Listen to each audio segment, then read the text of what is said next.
Hi everybody, we're in section 2.1 of trigonometry, and we're going to be looking this time at right triangle based definitions for the trig functions, the cofunction identities, and we're going to learn the trig function values of the special angles. So let's get started.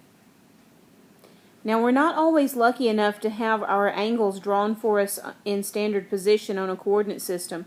Sometimes we need to know the trig functions of an angle that is not necessarily oriented with its vertex at the origin.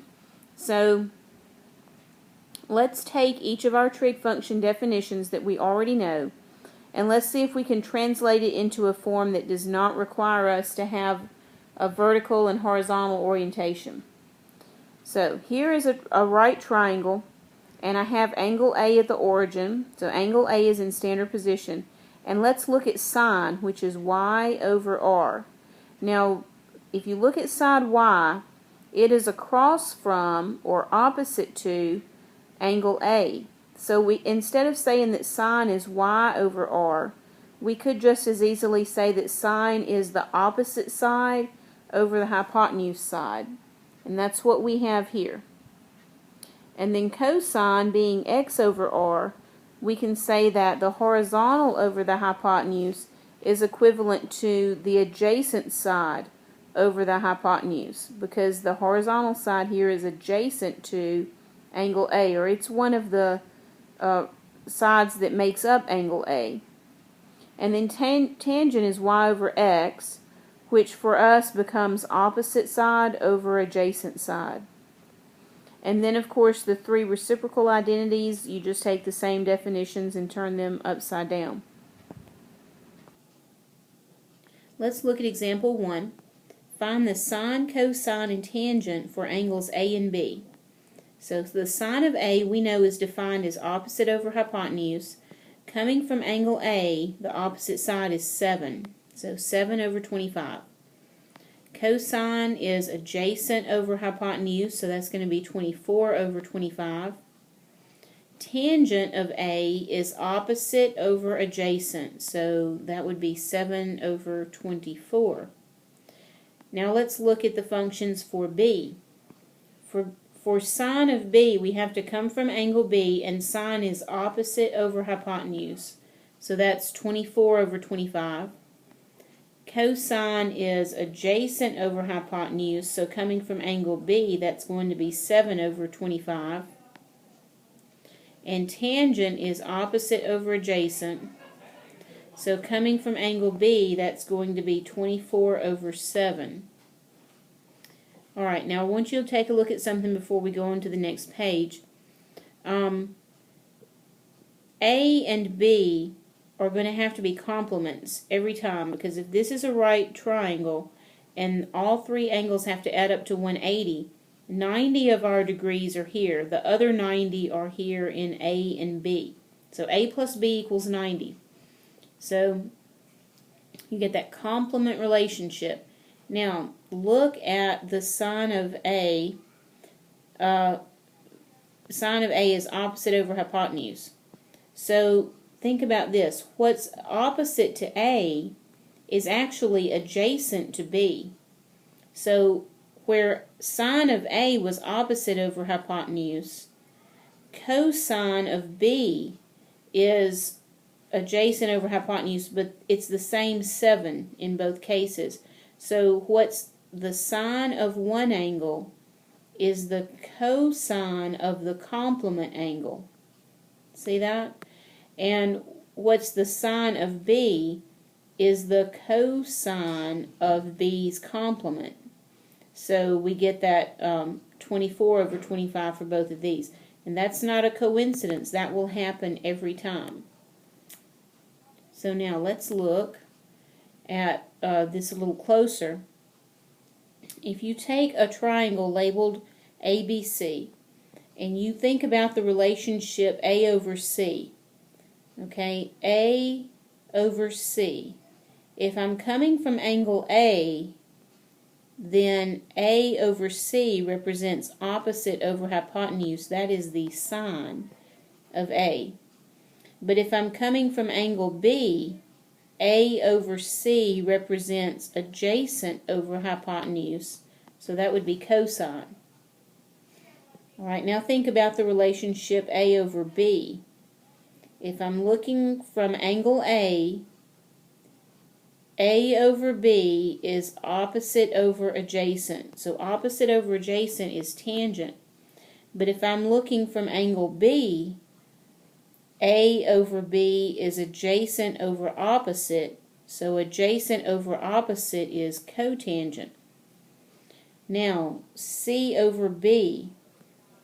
C over B is, if I'm coming from angle A, that's hypotenuse over adjacent. Okay, we know adjacent over hypotenuse is cosine, so hypotenuse over adjacent has got to be secant because they're reciprocals. Now, if I'm coming from angle B, C over B is hypotenuse over opposite. And hypotenuse over opposite would be the reciprocal of sine, so that's cosecant. So we said before that A and B are complements, and that makes sense. Now I want you to see that the sine of one angle is the cosine of its complement. The tangent of one angle is the cotangent of its complement. The secant of one angle is the cosecant of its complement. So the co in front of cosine, cotangent, cosecant is because it's the same as the original function of the complement angle. So the cofunction of the complement equals the function of the original angle. Here that is just written a different way. If A is an angle, then 90 minus A is its complement. So the sine of an angle is the cosine of its complement. The tangent of an angle is the cotangent of its complement. The secant of an angle is the cosecant of its complement. That's exactly what we found on the previous slide. Now, it can be written this way as well. The cosine of an angle is the sine of its complement. Cotangent of an angle is tangent of its complement. And cosecant of an angle is secant of its complement. I don't so much want you to memorize those 6 relationships as I want it just to make sense to you as a whole, that whatever the function is, whether it's sine, tangent, or secant, the function of one angle is the cofunction of the complement. So we're going to see that in the next example. Example 2 says, write each function in terms of its cofunction. So the first one is cosine of 52. Well, we know that cosine of an angle is equal to the sine of its complement. So the complement of 52 is 38. Alright, so you can check it out on your calculator, and you should, just for the heck of it. Cosine of 52 is equal to sine of 38, and that relationship is there because 52 and 38 are complements. Alright, the tangent of 71, the cofunction would be the cotangent, and the complement of 71 would be 19. So tangent of 71 equals cotangent of 19. And secant of 24, the cofunction of secant would be cosecant, and the complement of 24 would be 66. Now we're going to look at a 30, 60, 90 degree triangle. And we're going to start with just your basic equilateral triangle and assume that all of the sides are 2. Now, the reason I want to assume that they're all 2 is because the first thing we're going to do is cut this triangle right down the middle. And if each side is 2, then now these 2 shorter sides are each 1.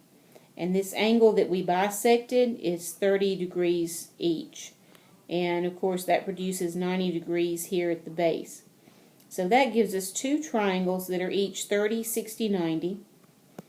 And let's use the Pythagorean theorem to find the length of this missing side. This is, the right side, the right triangle from the previous slide.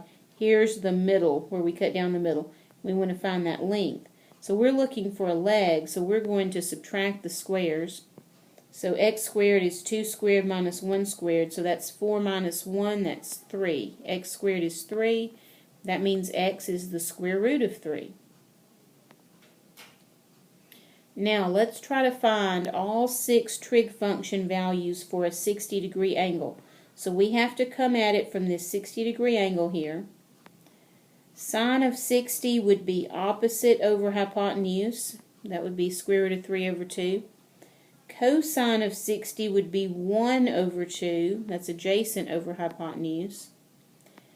Tangent of 60 would be opposite over adjacent. So that's square root of 3 over 1. We really don't have to write the over 1 part. Okay, let's do the next 3 now. The next 3 are reciprocals of the first 3. So cosecant of 60 is going to be 2 over square root of 3.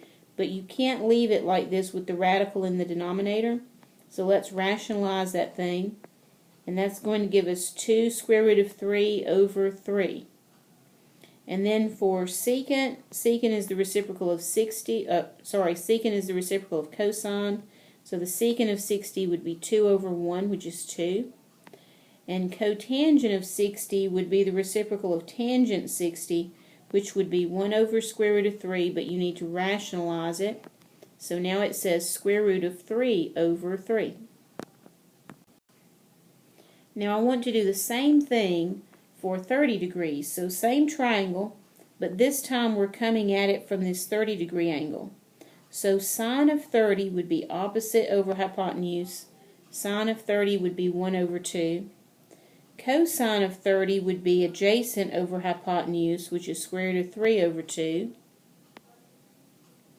Tangent then would be opposite over adjacent, which is 1 over square root of 3, but if we rationalize, it's square root of 3 over 3.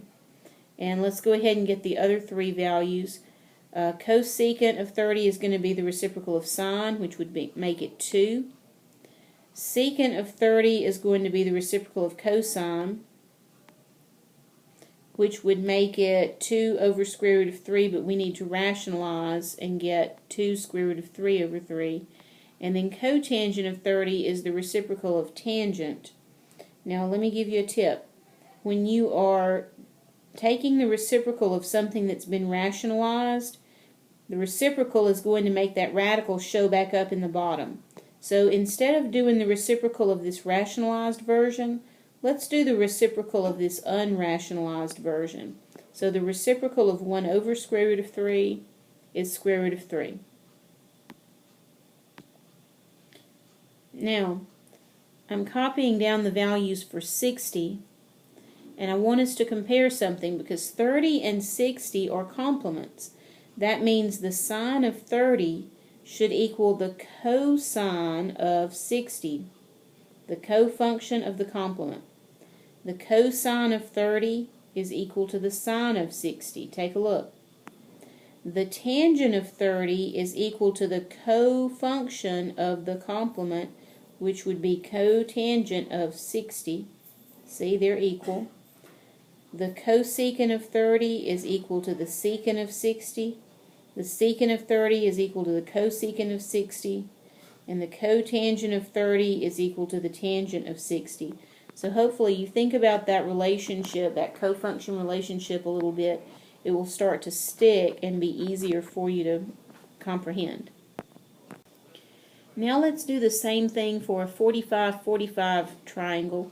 Here's a triangle that's got 2 45-degree angles, and let's label each of these sides 1. So we know that these 2 sides are equal because the angles opposite them are equal. And then we can use the Pythagorean theorem to find out that the hypotenuse is square root of 2. So the sine of 45, and you can take either 45, it's going to be opposite over hypotenuse, which is 1 over square root of 2. That needs to be rationalized. So that makes that one square root of 2 over 2. The cosine of 45 is adjacent over hypotenuse, which is still 1 over square root of 2. Rationalize it and we get square root of 2 over 2. Now think about this. 45 is its own complement. So the sine of 45 is equal to the cosine of 45. And that's the only angle that can say that. The only angle where the sine is equal to the cosine is the one where The angle is equal to its complement, so we get square root of 2 over 2 for both of those. And then tangent of 45 would be opposite over adjacent, which is 1. And cosecant of 45 would be the reciprocal of sine. So again, let's flip over the unrationalized version. So the reciprocal of 1 over square root of 2 is square root of 2. Secant of 45 is the same. Cotangent of 45 is the reciprocal of tangent, which is 1. Here are all those values that we just came up with in one big table, and I want to point out to you that these 9 need to be memorized. There is no way around it. There is no going forward in trigonometry until you've memorized these 9 values. But it's not as bad as it might look at first, because we have some things going for us here. The sine of 30 and the cosine of 60 are the same. If you understand that cofunction relationship, you can get that. And then the cosine of 30 is equal to the sine of 60. And then sine of 45 and cosine of 45 are the same. Tangent of 45 is 1, so that's easy to remember. And then you can memorize that the tangent of 60 is square root of 3, and then its reciprocal is tangent of 30. Okay, so it's not as bad as it first seemed. There's not really 9 different values here. There's only 1, 2, 3, 4, 5, 6. There's 6. Okay, you can do 6. I know you can. Now we're going to look at a little challenge problem from page 51, number 81. It says find the exact value of each part labeled with a variable in the figure. So we're going to have to find x, y, w, and z. And the only side they give us to get started is 9 plus these 2 angles. So if I have to use 9 to get started, I'm thinking I either need to use I need to use a 30-degree angle, and I either need to use adjacent over hypotenuse or opposite over hypotenuse. It really doesn't matter because I have to find both, but let's go ahead and start with x. So if I'm looking at the 30-degree angle and I want to use x over 9, I have to use cosine of 30 is x over 9. So cosine of 30 is x over 9, and then we know that cosine is equal to square root of 3 over 2 because we memorized that. Now multiply both sides by 9 so that we isolate the x, and we get 9 square root of 3 over 2 equals x. Okay, now let's find y. Now if I'm looking at the 30-degree angle, y and 9 gives us opposite over hypotenuse, which is the sine relationship. So sine of 30 degrees equals y over 9. We know that sine of 30 is 1/2 because we memorized it. Multiply both sides by 9. We have y equals 9 over 2. Alright, 2 down, 2 to go. Now we're going to use the 60-degree angle and this opposite side to find w and z. So let's find w first. Alright, if you think of the angle 60 and opposite over hypotenuse, then you've got 9 over 2 over w. It would be the sine of 60. Now don't let it alarm you that we've got kind of a messy looking complex fraction here, because what we're going to do is multiply both sides by w, and now you don't have a complex fraction anymore. And then the sine of 60 is square root of 3 over 2. Okay, let's back that up a little bit. So I've replaced the sine of 60 with square root of 3 over 2. And now, to solve this for w, I need to multiply both sides by 2 and divide both sides by square root of 3. So in other words, whatever you want to cancel out, put its reciprocal on the other side. So that will give us the 9 over 2 that was already there times 2 over square root of 3. Okay, and that will cause this to cancel out. Now, here the 2's are going to cancel out, and we're left with 9 over square root of 3, but that needs to be rationalized. So multiply it by square root of 3 over square root of 3. That gives us 9 square root of 3 over 3. That needs to be simplified, so 9 over 3 equals 3. And we are left with 3 square root of 3 equals W. Alright, let's go ahead and do Z now. Now honestly, you could use opposite over adjacent, or you could use adjacent over hypotenuse. Since the hypotenuse was something that, well, we used 9 over 2 to figure this out, so I figure if there's a mistake, there might be a mistake here, but I don't want to use this number and double my mistake. So I'm going to go ahead and use the 9 over 2, the opposite over adjacent relationship, and opposite over adjacent is tangent. So tangent of 60 would be opposite over adjacent would be 9 over 2 over Z. Let's do the same trick again. Let's multiply both sides by Z so that I don't have a complex fraction anymore. Now tangent of 60 is square root of 3, and I'm going to divide both sides by square root of 3 to isolate the Z variable. And now we're going to rationalize, multiply top and bottom by that radical. That gives us 9 square root of 3 in the top, but it gives us 2 times 3 in the bottom. 2 times 3 is 6. 9 over 6 can be reduced to 3 over 2. So now we end up with Z equals 3 square root of 3 over 2.